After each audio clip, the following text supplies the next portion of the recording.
আসসালামু আলাইকুম। কানিজ ফাতেমা লোপা স্বাগত জানাচ্ছি এনটিভির দুপুরের খবরে। ক্রাউন সিমেন্ট শিরোনাম দেখছিলেন, এবারে নিয়ে যাচ্ছি পুরো খবরে।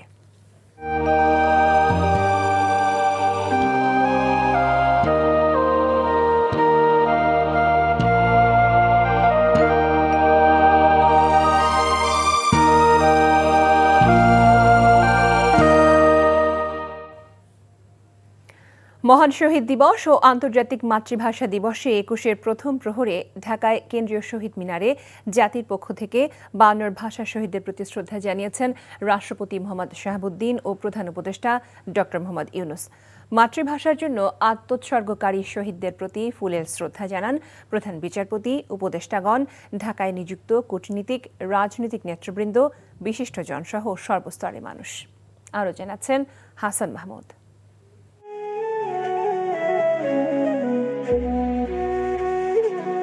রাষ্ট্রভাষা বাংলার দাবিতে যারা রাজপথ রাঙিয়েছিল বুকের তাজা রক্তে, প্রতীকী সেই রক্তলাল সূর্যকে সাক্ষী করেই বিনম্র শ্রদ্ধায় তাদের স্মরণ করতে শহীদ মিনারে উপস্থিত হন রাষ্ট্র ও সরকার প্রধান। ঘড়ির কাঁটা ১২টা ছুঁতেই প্রথমে রাষ্ট্রপতি মোহাম্মদ শাহাবুদ্দিন শ্রদ্ধা নিবেদন করেন ভাষা শহীদদের স্মৃতির মিনারে।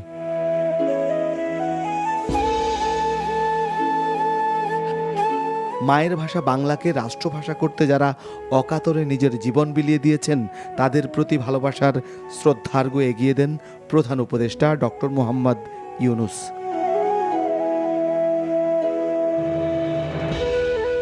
প্রধান বিচারপতি সৈয়দ রিফাত আহমেদের নেতৃত্বে বিচারপতিবৃন্দ, অন্তর্বর্তী সরকারের উপদেষ্টাগণ, ঢাকায় নিযুক্ত বিভিন্ন দেশের কূটনৈতিক ব্যক্তিবর্গ, ৩ বাহিনীর প্রধানরা সহ দেশের গণ্যমান্য বিশিষ্টজনের শ্রদ্ধায় ভরে ওঠে শহীদ বেদি।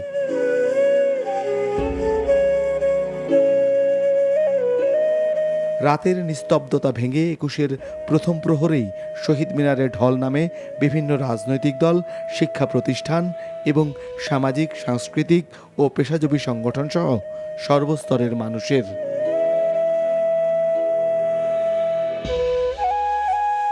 Hasan Mahmud, NTV news, Dhaka.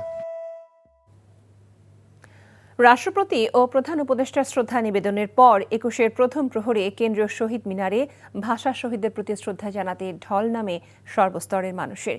BNP, গণসংহতি আন্দোলন, বৈষম্য বিরোধী ছাত্র আন্দোলন, জাতীয় নাগরিক কমিটি সহ বিভিন্ন ছাত্র সংগঠন ও রাজনৈতিক দলের পক্ষ থেকে ভাষা শহীদদের প্রতি ফুল দিয়ে শ্রদ্ধা জানানো হয়। রাজনৈতিক মাঠের বৈরিতা ভুলে একই পথে, একই সারিতে এগিয়ে শহীদদের প্রতি শ্রদ্ধা জানান তারা।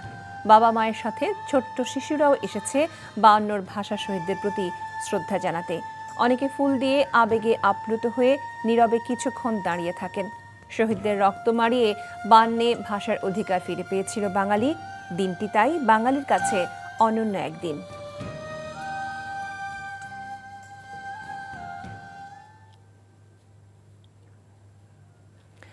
খালি পা, হাতে ফুল আর হৃদয় নিংড়ানো ভালোবাসা নিয়ে জনতা স্রোত কেন্দ্রীয় শহীদ মিনারে। যাদের জন্য মায়ের ভাষা বাংলায় কথা বলতে পারার স্বাধীনতা অর্জন, তাদের রক্তের ঋণ শোধের সামান্য প্রচেষ্টা। প্রভাত ফেরি থেকে সকাল গড়িয়ে দুপুর লাখো মানুষের উপস্থিতি বলে দেয় ভাষা শহীদরা আছেন বাঙালির হৃদয়ে, মনের মণিকোঠায়। রিপোর্ট করছেন ফাহাদ মোহাম্মদ, ক্যামেরায় ছিলেন মোহাম্মদ ইউনূস।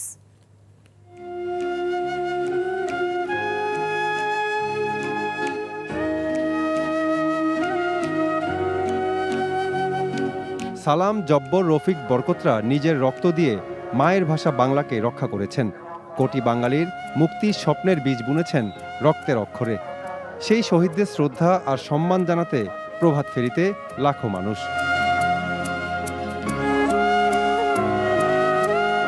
২১-এর পথ ধরেই ৬২-র শিক্ষার আন্দোলন, ৬৯-এর গণ অভ্যুত্থান এবং ৭১-এর মুক্তিযুদ্ধ সংগঠিত হয়েছে। বাংলা ভাষাকে সর্বস্তরে বাংলা ভাষার যে প্রচলন, সেই প্রচলনের যে লড়াইটা, সেই লড়াইটাও কিন্তু চলবে।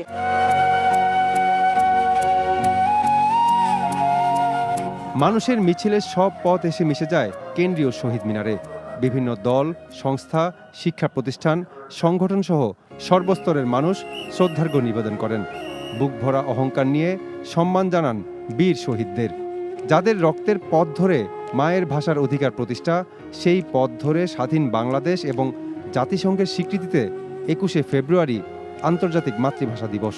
এটি আমাদের গৌরবের পতাকা তুলেছে এবং 52-র 21শে ফেব্রুয়ারির এই আন্দোলনের সোপান বেয়ে এই দেশে ছাত্র আন্দোলন, স্বাধিকার আন্দোলন, স্বাধীনতা সংগ্রাম এবং মুক্তিযুদ্ধ চূড়ান্ত পরিণতি লাভ করে আমরা জাতীয় স্বাধীনতা অর্জন করেছি। 24 সালে আবারও ছাত্রদের আন্দোলনের মুখেই কিন্তু আমরা ফ্যাসিবাদ মুক্ত হয়ে জনগণের অধিকার সংরক্ষিত হয়।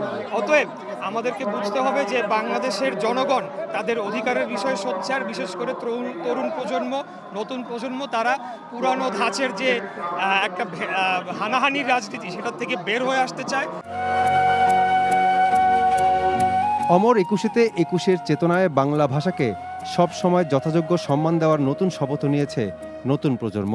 আমি চাই 52-র চেতনা নিয়ে, 24-এর প্রেরণা নিয়ে বাংলাদেশ আরো সামনে এগিয়ে যাক। আমরা চাই আমাদের বাঙালি জাতিসত্তা সহ সকল জাতিসত্তায় সর্বস্তরে মাতৃভাষার শিক্ষার প্রচলন হোক। 52-র ভাষা আন্দোলনে শহীদেরা প্রাণ দিয়েছিলেন আমাদের বাংলা ভাষাকে মাতৃভাষা করার জন্য। এই জন্যই আমাদের বাংলা ভাষাটা মাতৃভাষা হয়েছে। ভাষা শহীদদের রক্তের কিছুটা ঋণ শোধ করতে আপামর জনতার স্রোত শহীদ মিনারে। ভাষা ও ভাষা সংগ্রামীদের জন্য শ্রদ্ধা শুধু একদিনের জন্য নয়, হৃদয়ে ধারণ করে এই শ্রদ্ধা ও সম্মান হাজারো বছর বয়ে নিয়ে যাওয়ার প্রত্যয় শ্রদ্ধা জানাতে আসা সবার। Fahad Mohammad, NTV news, Dhaka.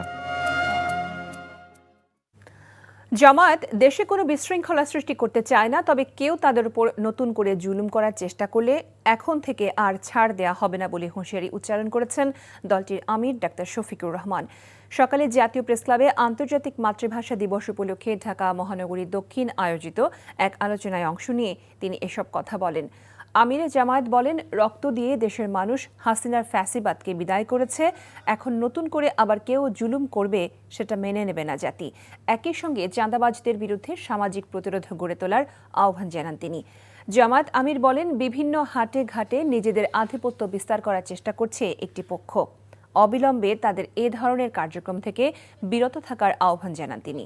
এদিকে ভাষা আন্দোলনের ইতিহাস বিকৃত করার অভিযোগ তুলে প্রকৃত ভাষা সৈনিকদের মূল্যায়ন করার দাবিও জানান ডাক্তার শফিকুর রহমান।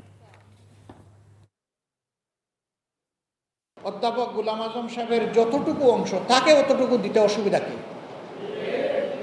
বিচারপতি আব্দুর রহমান চৌধুরী, যিনি ভাষা আন্দোলনের স্মারকের ড্রাফট করেছিলেন, তাকে কোথাও স্বীকৃতি দেওয়া হচ্ছে না কেন? তমদ্দুন মজলিস নামের যে সংগঠন এই আন্দোলনের সূচনা করলো, তারা ইতিহাস থেকে বিলীন কেন? যার যেখানে জায়গা থাকে সেখানে জায়গা করে দিতে হবে। তাহলে এই জাতির মধ্যে বারবার বীর জন্ম নেবে। আর বীরকে যদি অস্বীকার, অগ্রাহ্য এবং অপমান করা হয়, এই জাতির মধ্যে বীর জন্ম নেবে না। এদিকে সারা দেশে যথাযথ মর্যাদায় পালিত হচ্ছে মহান শহীদ দিবস ও আন্তর্জাতিক মাতৃভাষা দিবস। চট্টগ্রামে কেন্দ্রীয় শহীদ মিনারে 21-এর প্রথম প্রহরে ভাষা শহীদদের শ্রদ্ধা জানান city mayor doctor Sadat Hossain. এরপর জেলা প্রশাসন, সরকারি বেসরকারি প্রতিষ্ঠান, রাজনৈতিক দলসহ সর্বস্তরের মানুষ শ্রদ্ধা জানায়। রাজশাহী কলেজ শহীদ মিনারে ফুল দিয়ে শ্রদ্ধা জানান প্রশাসনের ঊর্ধ্বতন কর্মকর্তা, বিভিন্ন রাজনৈতিক দল ও সংগঠন। সিলেট কেন্দ্রীয় শহীদ মিনারে মুক্তিযোদ্ধা সংসদ সিলেট জেলা ও মহানগর ইউনিট সহ সর্বস্তরের মানুষ ভাষা শহীদদের প্রতি শ্রদ্ধা জানায়। খুলনা শহীদ হাদিস পার্কে শহীদ মিনারে শ্রদ্ধা জানায় মুক্তিযোদ্ধা সংসদ। এরপর বিভাগীয় কমিশনার সহ বিভিন্ন শ্রেণী পেশার মানুষ ফুল দিয়ে শ্রদ্ধা জানায় ভাষা শহীদদের। বরিশালে কেন্দ্রীয় শহীদ মিনারে শ্রদ্ধা জানান বিভাগীয় কমিশনার। এরপর মুক্তিযোদ্ধা সংসদ সহ সর্বস্তরের মানুষের পক্ষ থেকে শ্রদ্ধা জানানো হয়। রংপুর কেন্দ্রীয় শহীদ মিনারে ফুল দিয়ে শ্রদ্ধা জানান বিভাগীয় কমিশনার, পুলিশ কমিশনার সহ বিভিন্ন রাজনৈতিক দল, সামাজিক সাংস্কৃতিক সংগঠন। এছাড়া নারায়ণগঞ্জ, বগুড়া, নওগাঁ, কুষ্টিয়া, ব্রাহ্মণবাড়িয়া, মেহেরপুর সহ সারা দেশেই পালিত হচ্ছে আন্তর্জাতিক মাতৃভাষা দিবস।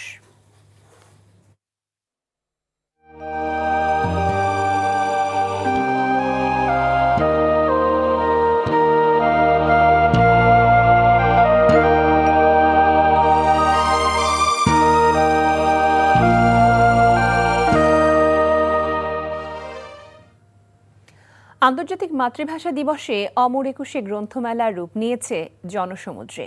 যে ভাষার জন্য প্রাণ দিয়েছে এই জাতি, সেই ভাষা আর বর্ণের বইমেলা আজ পেয়েছে ভিন্ন মাত্রা। মেলা প্রাঙ্গণ রঙিন করে রেখেছেন লেখক পাঠকরা।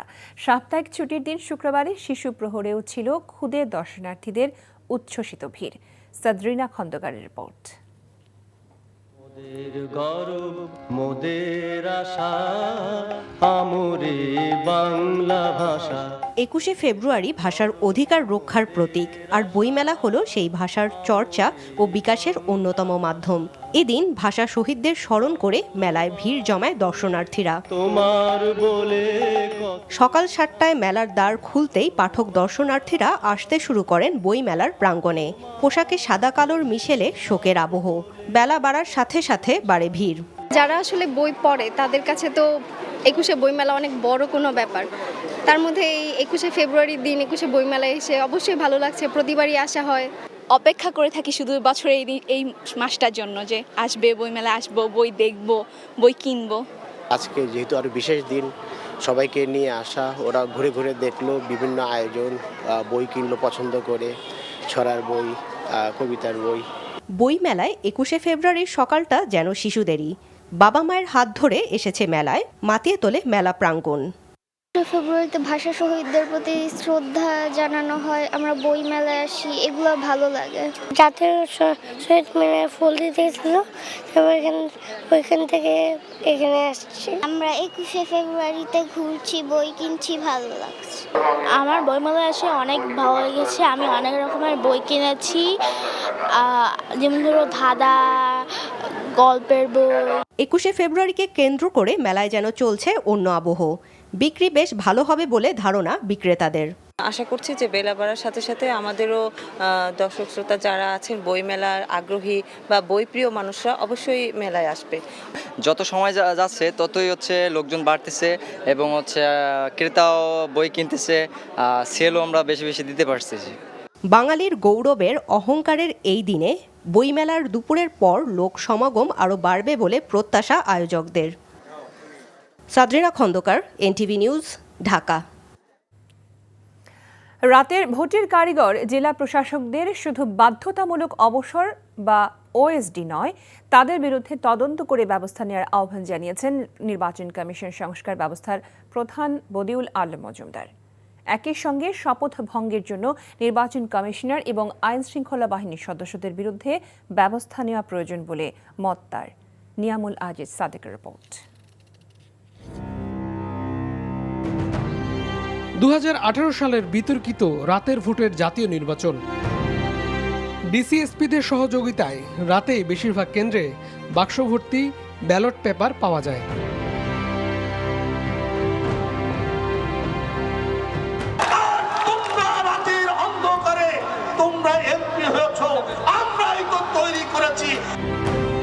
পরের দিন ভোটারদের অনেকেই কেন্দ্রে ঢুকতে পারেননি, অথচ কেন্দ্রের সামনে ছিল মানুষের দীর্ঘ সারি। ফলাফলে দেখা যায় 2 শতাধিক কেন্দ্রে 100 ভাগের বেশি ভোটার উপস্থিতি। 5 শতাধিক কেন্দ্রে 90 থেকে 95% পর্যন্ত ভোট পড়েছে। বিএনপির মতো বড় দল 1285টি কেন্দ্রে একটি ভোটও পায়নি। বিপরীতে 586 কেন্দ্রে সব ভোটই পায় আওয়ামী লীগ। সম্প্রতি নির্বাচন ব্যবস্থা সংস্কার কমিশন রাতের ভোটের কারিগরদের বিরুদ্ধে ব্যবস্থা নেওয়ার সুপারিশ করে। গণমাধ্যমে এটার ব্যাপারে রিপোর্টও হয়েছে, প্রতিবেদন ছাপা হয়েছে, কিন্তু যারা ছাপা হয়েছে তাদের বিরুদ্ধে মামলা হয়েছে পরবর্তীতে। গণপ্রজাতন্ত্রী আদেশের 73 থেকে 90 অনুচ্ছেদ পর্যন্ত এগুলো হলো অপরাধ সংক্রান্ত, নির্বাচনী অপরাধ। তো এরা নির্বাচনী অপরাধ করেছে, এগুলো ফৌজদারি অপরাধ। তারপরে আবার এগুলো দেওয়ানি অপরাধ হইতে পারে। সংবিধান লঙ্ঘন করেছে, তারা শপথ ভঙ্গ করেছে। বৃহস্পতিবার অভিযুক্ত অর্ধশতাধিক ব্যক্তির বিরুদ্ধে শাস্তিমূলক ব্যবস্থা নিয়েছে জনপ্রশাসন। 14, 18, 24, 14 তো যেহেতু অনেক আগেই হয়েছে, সেখানে মাত্র 4 জন আমার এটা মনে পড়ে। আর যারা রিটায়ার করে চলে গেছে, অথচ আমাদের সার্ভিসের অনেকেরই নামে কোটি কোটি টাকার অভিযোগ, এগুলো কিন্তু আমরা দুদকে মামলা দিচ্ছি। অথবা রিটায়ারমেন্ট হয়ে যাওয়াই মানে যে মুক্তি, তা না। বদিউল আলম মজুমদার মনে করেন, সুনির্দিষ্টভাবে শপথ ভঙ্গ এবং ফৌজদারি অপরাধের কারণে দায়ী ব্যক্তিদের বিরুদ্ধে মামলাসহ আইনি ব্যবস্থা নেওয়া উচিত। তারা শপথ ভঙ্গ করেছে, তারপরে তাদের বিরুদ্ধে হয়তো ফৌজদারি এই যে অপরাধ তারা হয়তো করেছে। তো এগুলো বিশেষজ্ঞদের মাধ্যমে একটা কমিশন গঠন করে এগুলো নিরূপণ করা দরকার। এটা একটা ছেলে খেলার বিষয় নয়, এটা গুরুত্বপূর্ণ বিষয়। নির্বাচন কমিশনার সহ দায়ীদের বিরুদ্ধে ব্যবস্থা নিলে ভবিষ্যৎ গণতন্ত্র টেকসই হবে বলে মনে করেন তিনি। Niamul Aziz Sadik, NTV news, Dhaka. আজ থেকে শুরু হলো জনপ্রিয় বেসরকারি টেলিভিশন চ্যানেল এনটিভির এইচডি সম্প্রচার। এই উপলক্ষে দেশবাসীকে অভিনন্দন জানিয়েছেন এনটিভির ব্যবস্থাপনা পরিচালক মোহাম্মদ আশফাক উদ্দিন আহমেদ।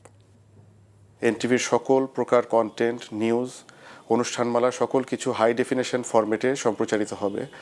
আপনারা জেনে আনন্দিত হবেন যে আমাদের এই প্রচেষ্টাটি সুদীর্ঘ 15 বছর যাবত আমরা চালিয়ে যাচ্ছিলাম হাই ডেফিনেশন ফরম্যাটে আসার জন্য, কিন্তু বাস্তবতা হচ্ছে বিগত ফ্যাসিস্ট রেজিমের সময় বিভিন্ন কারণে আমরা পিছিয়ে পড়েছি। বারবার উদ্যোগ নেওয়ার পরও আমরা হাই ডেফিনেশনে আসতে পারিনি। অতঃপর বিগত জুলাই আগস্ট ছাত্র এবং জনতার বিপ্লবের কারণে যে ফ্যাসিস্টের পতন হলো, তার সাথে সাথে আমরা আমাদের কার্যক্রম জোরদার করি এবং এই ডিজিটাইজেশনে আসার জন্য আমাদের পদক্ষেপ গ্রহণ করি। সময়ের সাথে আগামীর পথে আমরা এগিয়ে যাব। দেশবাসীর কাছে দোয়া চাচ্ছি, আপনাদের সর্বাঙ্গীন সহযোগিতা কামনা করছি।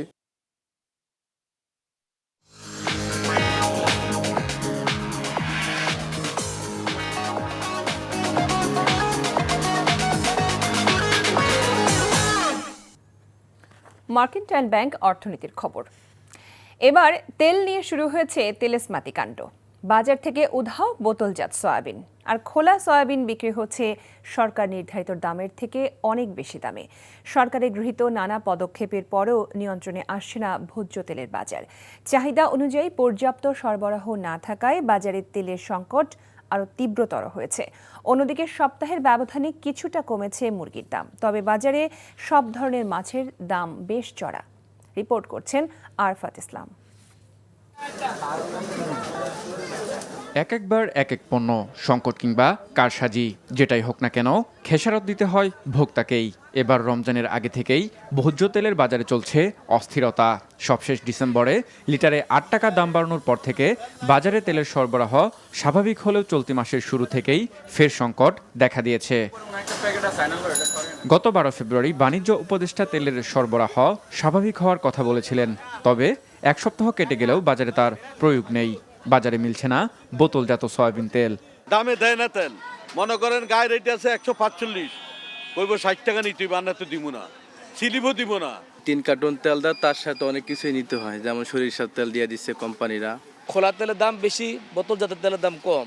যারা বেশি তেল দেয় তারা তেলটা লুজ করে দামে বেচে পালায়, আমরা আর ভাগে পাই না। বোতলজাত তেলের সরবরাহ না থাকায় সপ্তাহের ব্যবধানে খোলা তেলের দাম লিটারে 10 টাকা পর্যন্ত বেড়েছে। যে পরিমাণ আমাদের দরকার সেটা পাচ্ছি না, আবার প্রাইসটাও একটু বেশি। খোলা তেলের দামটা আপনার আমার মনে হয় বোতলের চেয়েও বেশি। অন্যদিকে সরবরাহ স্বাভাবিক থাকায় ভোক্তার নাগালের মধ্যেই সব ধরনের সবজির দাম। এছাড়া স্থিতিশীল রয়েছে আলু পেঁয়াজের দাম, তবে দাম না কমলেও অপরিবর্তিত চালের বাজার। শুধু বাজার মনিটরিং নয়, সিন্ডিকেট ভেঙে সরবরাহ ব্যবস্থা ও দাম নিয়ন্ত্রণে রাখার তাগিদ ভোক্তাদের। এই সিন্ডিকেট থেকে যদি বাংলাদেশ মুক্ত করা যায়, তাহলে আমরা সাধারণ জনগণ সমস্ত অবস্থার মধ্যে বাঁচতে পারবো। এখন দেশের টাকা তো আর পাচার হচ্ছে না, এখন ভর্তুকি দেবে জনগণের জন্য। কারণ সাধারণ মানুষের, মাস পিপল, তাদের তো চাওয়া পাওয়া তারা বাজারে এসে একটু যাতে রিজনেবল প্রাইজে জিনিস কিনতে পারে। গেল সপ্তাহের চেয়ে কিছুটা কমেছে মুরগির দাম, তবে মাছের বাজার অনেকটাই চড়া, তাই বাড়তি দামে বিক্রি হচ্ছে প্রায় সব ধরনের মাছ। Arafat Islam, NTV news, Dhaka. Square Toiletries লিমিটেডের ব্র্যান্ড মেরিল বেবির পৃষ্ঠপোষকতায় চলছে বর্ণমেলা 2025। রাজধানী ধানমন্ডির সুলতানা কামাল মহিলা ও ক্রীড়া কমপ্লেক্সে এই আয়োজন করা হয়। মাতৃভাষার প্রতি নতুন প্রজন্মের ভালোবাসা আরও গভীর করতে স্কয়ার গ্রুপের স্টলে আয়োজন করা হয় নানা আয়োজন। বর্ণ শেখার অভিজ্ঞতাকে আনন্দময় করতে মেরিল বেবির স্টল ছিল শিশুদের অন্যতম পছন্দের ঠিকানা। প্রতিবারের মতো এবারও ছিল সুপার মম বাড়ি, যেখানে নবজাতক ও তাদের মায়েদের জন্য ছিল ব্রেস্ট ফিডিং কর্নার। স্কয়ার গ্রুপে অন্য সব স্টলেও ভিড় ছিল বর্ণমেলায় আগত দর্শনার্থীদের। দিনব্যাপী এই আয়োজনে অংশগ্রহণ করেন দেশের সেরা লেখক ও সাংস্কৃতিক ব্যক্তিরা। এই ছিল দুপুরের খবরে। এই খবরের ভিডিও সহ আপডেট জানতে ভিজিট করুন এনটিভি অনলাইন www.ntvbd.com। এছাড়াও এনটিভির জনপ্রিয় সব অনুষ্ঠান ও খবরের আপডেট জানতে ভিজিট করুন আমাদের ইউটিউব ও ভেরিফাইড ফেসবুক পেজ। 5টায় দেশের খবর দেখার আমন্ত্রণ রইল। সবাইকে ধন্যবাদ এতক্ষণ সাথে থাকার জন্য।